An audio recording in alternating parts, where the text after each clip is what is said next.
নমস্কাৰ ছাত্ৰ ছাত্ৰীসকল, আশা কৰোঁ সকলো ভালে আছা।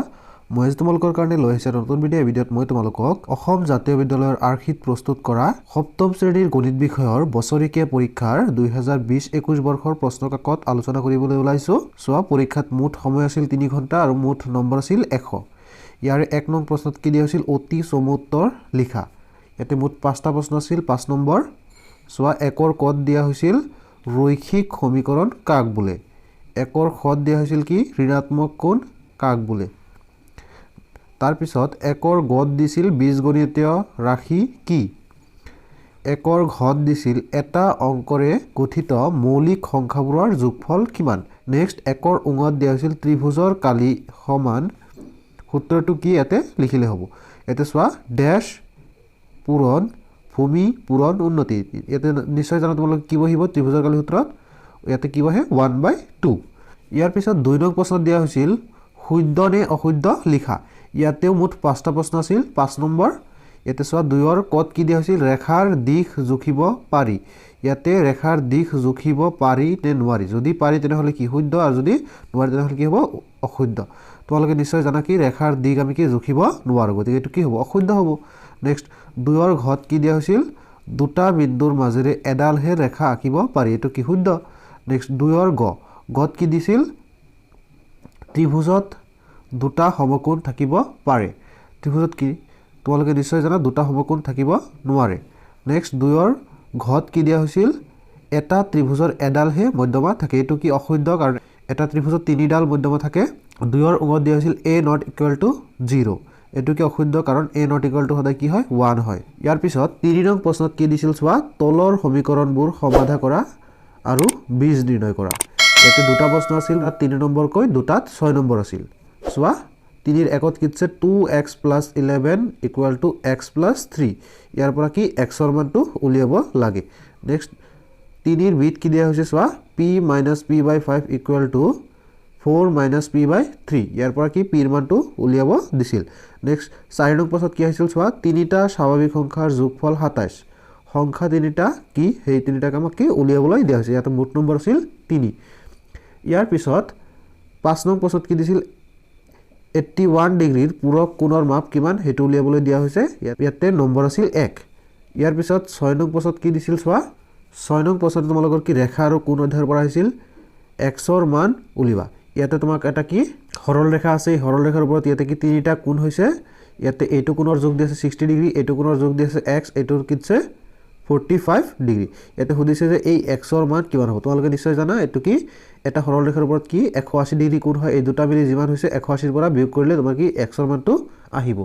ইয়াৰ পিছত চোৱা, 7 নং প্ৰশ্নত কি দিয়া হৈছিল, 7 নং প্ৰশ্নত দিছিল ABC ত্ৰিভুজৰ a কোণ 75 ডিগ্ৰী, b কোণ 40 ডিগ্ৰী হ'লে c কোণৰ মাপ কিমান হ'ব উলিওৱা।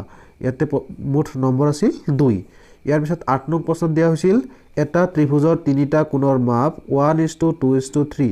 ত্ৰিভুজটোৰ কোণ 3টাৰ মাপ কি হ'ব সেইটো কি নিৰ্ণয় কৰিবলৈ দিয়া হৈছিল। ইয়াতে নম্বৰ আছিল 3। ইয়াৰ পিছত চোৱা, 9 নং প্ৰশ্নত কি দিছিল এটা সমদ্বিবাহু ত্ৰিভুজৰ শীৰ্ষ কোণৰ মাপ 80 ডিগ্ৰী। ভূমি সংলগ্ন কোণ দুটাৰ মাপ কি হ'ব উলিওৱা। এইটো তোমালোকৰ কিতাপৰ কি 5 নং অধ্যায়ৰ পৰা আহিছিল। ইয়াতে মুঠ নম্বৰ আছিল 3। 10 নং প্ৰশ্নত দিয়া হৈছিল ABC সমকোণী ত্ৰিভুজৰ b কোণ 90 ডিগ্ৰী। যদি AB = 9 cm, BC = 12 cm হয়, তেন্তে ACৰ মাপ উলিওৱা।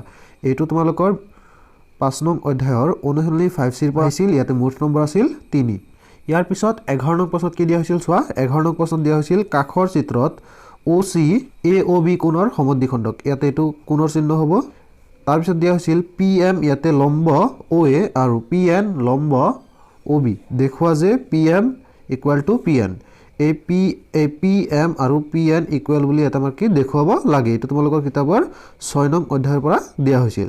ইয়াৰ পিছত চোৱা, 12 নং প্ৰশ্নত কি দিয়া হৈছে, দেখুওৱা যে সমবাহু ত্ৰিভুজৰ প্ৰতিটো কোণৰ মাপ 60 ডিগ্ৰী। ইয়াতে মুঠ নম্বৰ আছিল 3। 13 নং প্ৰশ্নত দিছিল যদি A:B 5:6 আৰু B:C 4:7 হয়, তেন্তে A:B:Cৰ মান উলিয়াব দিছিল। ইয়াতে মুঠ নম্বৰ আছিল 2। এইটো তোমালোকৰ কিতাপৰ 7 নং অধ্যায়ৰ অনুশীলনী 7A পৰা আহিছিল। ইয়াৰ পিছত 14 নং প্ৰশ্নত কি দিয়া হৈছিল চোৱা, দুটা সংখ্যাৰ অনুপাত 4:7।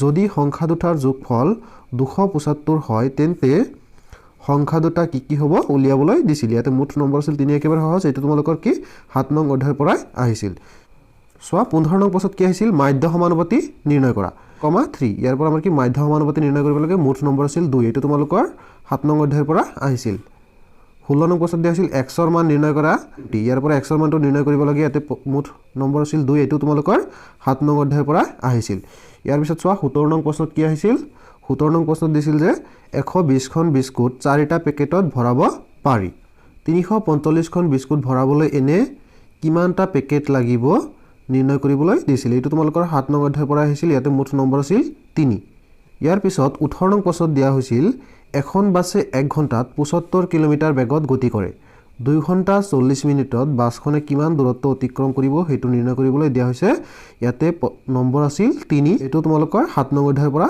আহিছিল ইয়াৰ পিছত 19 নং প্ৰশ্নটো সোৱা 12 জন মানুহে এটা কাম 10 দিনত কৰিব পাৰে আৰু 5 জন মানুহে কামটো কিমান দিনত কৰিব পাৰিব ইয়াতে মুঠ নম্বৰ আছিল 2 এটো তোমালোকৰ 7 নং অধ্যায়ৰ পৰা আহিছিল ইয়াতে সোৱা 20 নং প্ৰশ্নত কি দিয়া হৈছিল 25% সাধাৰণ ভগ্নাংশলৈ নিয়া একেবাৰে সহজ এটো তোমালোকৰ 8 নং অধ্যায়ৰ পৰা আহিছে ইয়াতে নম্বৰ আছে 1 21 নং প্ৰশ্নত দিয়া হৈছিল 0.65 ফক শতাংশলৈ নিয়া ইয়াতে নম্বৰ আছিল 1 এটো তোমালোকৰ 8 নং অধ্যায়ৰ পৰা আহিছিল ইয়াৰ পিছত 22 নং প্ৰশ্নত কি দিয়া হৈছিল সোৱা 22 নং প্ৰশ্নত দিছিল 2 মিটাৰৰ 45% কিমান সেন্টিমিটাৰ তাৰ পিছত দিয়া হৈছিল 60 পইচা 3 টকাৰ কিমান শতাংশ ইয়াতে সোৱা দুটা মিলি আমাৰ কি 3 নম্বৰ আছিল ইয়াতে তাৰ পিছত সোৱা 23 নং প্ৰশ্ন ইয়াতে সোৱা প্ৰথমতে কি দিছিল এজন মানুহে মাহিলি দৰমহাৰ 75% খৰচ কৰে যদি মানুহজনে মাহিলি 26250 টকা খৰচ কৰে তেন্তে তেওঁৰ মাহিলি দৰমহা কিমান ইয়াতে 3 নম্বৰ আছিল নাইবা তুমি এইটো নকৰি এইটো কৰিলে হ'ব ইয়াতে সোৱা কি দিছিল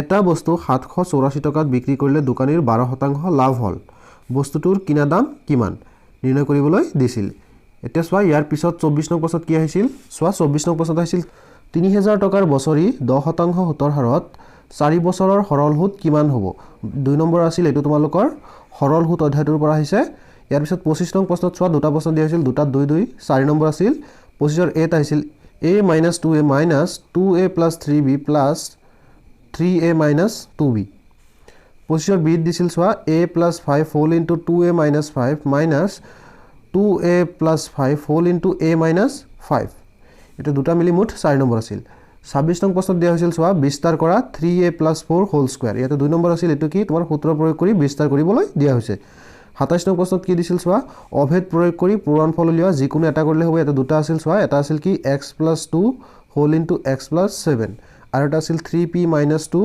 হোল ইনটু 3p + 8 ইয়াৰ পিছত সোৱা 28 নং প্ৰশ্নত কি দিছিল সূচকীয় ৰূপত প্ৰকাশ কৰা দুটা প্ৰশ্ন আছিল দুটা 3 নম্বৰ সোৱা প্ৰথমতে আছিল 2 power 15 divided by 2 power 8 b দিছিল 2 power 5 divided by 2 cube into 2 29 নং প্ৰশ্নত দিছিল সোৱা সৰল কৰা ইয়াতে মুঠ নম্বৰ আছিল 3 30 নং প্ৰশ্নত দিয়া হৈছিল এটা সামন্তৰিকৰ ভূমিৰ দিশ 7 সেন্টিমিটাৰ উন্নতি 6 সেন্টিমিটাৰ হলে সামন্তৰিকটোৰ কালি কিমান হ'ব একেবাৰে সিম্পল তুমি এটা সূত্ৰ প্ৰয়োগ কৰিলে উত্তৰটো হৈ যাব ইয়াতে মুঠ নম্বৰ আছিল 2 31 নং প্ৰশ্নত দিয়া হৈছিল এটা ত্ৰিভুজৰ কালি 35 বৰ্গ সেন্টিমিটাৰ আৰু উন্নতি 7 সেন্টিমিটাৰ হলে ভূমিৰ দিশ কিমান হ'ব উলিয়াবলৈ দিছিল এই মুঠ নম্বৰ আছিল কিমান 3 ইয়াৰ পিছত 32 নং প্ৰশ্নত দিছিল ত্ৰিভুজ XYZ ৰ XY = YZ = 6.5 মানে XY = 6.5 সেন্টিমিটাৰ YZ = কি হ'ব 6.5 সেন্টিমিটাৰ আৰু এংগল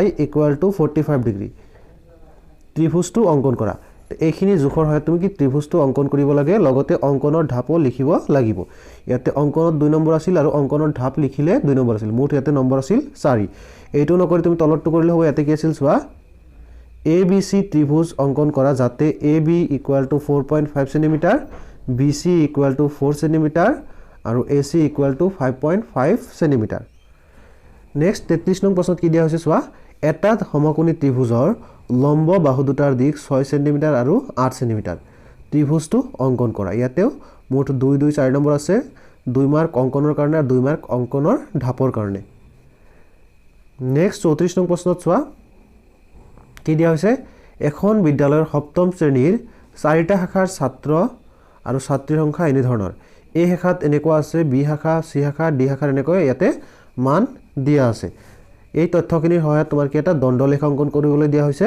আৰু কোনটো শাখাত ছাত্ৰতকৈ ছাত্ৰীৰ সংখ্যা বেছি কোনটো শাখাত ছাত্ৰ ছাত্ৰীৰ পাৰ্থক্য আটাইতকৈ বেছি এই দুটা প্ৰশ্নৰ উত্তৰ ইয়াতে কি লিখিব লাগিব ইয়াতে সোৱা দণ্ডলেখ 3 নম্বৰ আছিল আৰু এই দুটা প্ৰশ্নত এক এককৈ 2 নম্বৰ আছিল এতে মুঠ 5 নম্বৰ আছিল এইটো প্ৰশ্নত নেক্সট সোৱা 35 নং প্ৰশ্নত কি দিয়া হৈছিল প্ৰথম 8টা স্বাভাৱিক সংখ্যাৰ মাধ্য উলিওৱা প্ৰথম 8টা স্বাভাৱিক সংখ্যাৰ মাধ্য উলিয়াবলৈ দিয়া হৈছিল ইয়াতে মুঠ নম্বৰ আছিল 2 এইটো নকৰি তুমি তলৰটো কৰিব পাৰিলা হেতেন এতে সোৱা এটোত কি দিয়া হৈছিল এটা মুদ্ৰা 200 বাৰ টছ কৰোতে 115 বাৰ মুণ্ড পোৱা গল মুদ্ৰাটো এবাৰ টছ কৰিলে মুণ্ড পোৱাৰ সম্ভাৱিতা আৰু 2 নম্বৰত কি হোদা হৈছিল পুষ্য পোৱাৰ সম্ভাৱিতা